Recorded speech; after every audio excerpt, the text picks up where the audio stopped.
So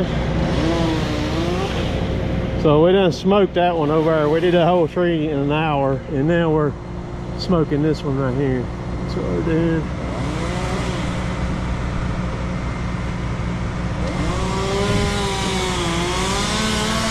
There you go.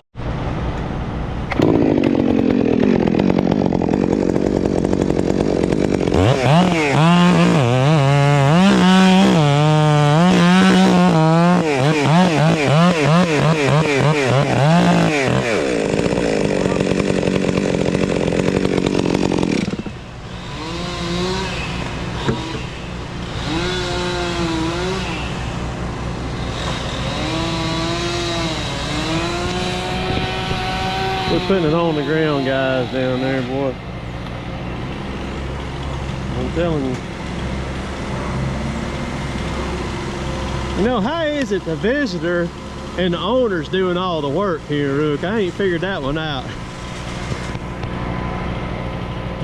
I know, right?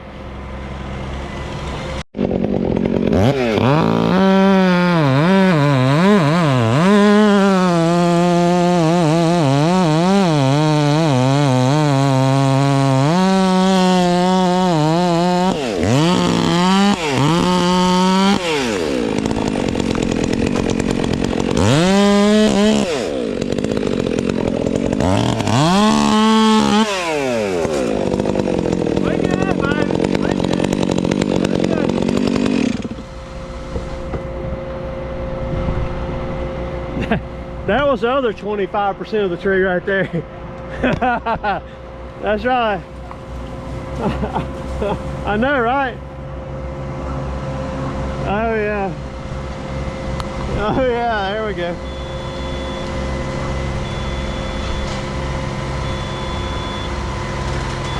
There we go.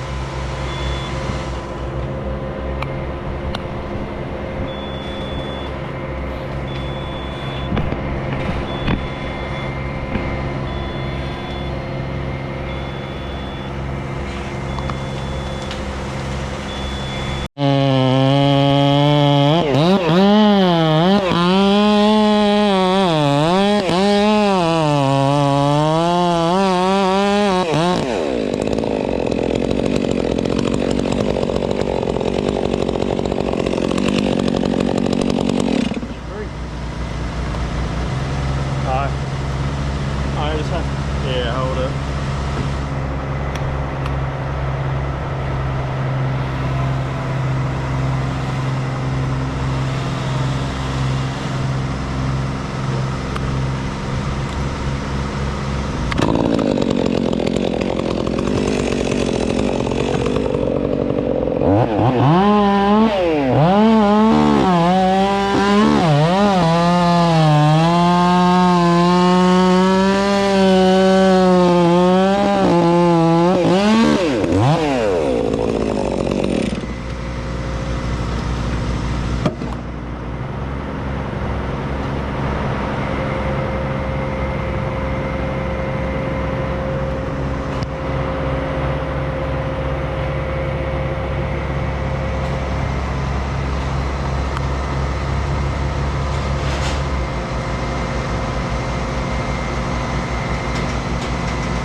So this video is going to be a little bit shorter than some of the other ones because when we moved over to that second tree, we just mowed it.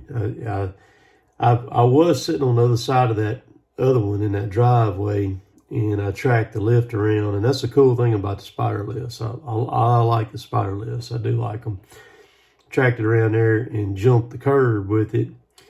and got up there and got set up. And it was a little after 11. And Rook said, we need to eat at Buck's place right there in town, in downtown Corinth. And he said, you think we can do this in an hour? And I said, I don't know, maybe we can. But we didn't make many cuts. We were taking big picks. Rook was sitting right beside a tree. And so the closer in with a crane or tree mech or whatever you got, the closer you are to the tree, the more capacity that you have. So I got asked a couple of different times in the comments in what would be yesterday's video was, how do we figure the weights of the stuff? And, that's a good question. For me, I worked in the woods logging my entire life, and starting, I think, in 1996, we got scales on our trucks, onboard scales, so we knew what the trucks weighed. And so from 1996 all the way up to when I quit working in the woods last year, I would load, and when the drivers got down needing 10,000 pounds on the trucks, they started calling out how much they needed. I didn't want to know their total weight. I wanted to know how much they needed. And in that way, it would tell me that, when they needed 8,000 pounds, I knew the size trees that I was working with, as I put them on there, what I was going to do. And if they told me they needed 1,500 pounds, or they told me they needed 2,000 pounds, I could pretty much nail it every time. And I got accustomed to that. And so that kind of bleeds over into what I'm doing now.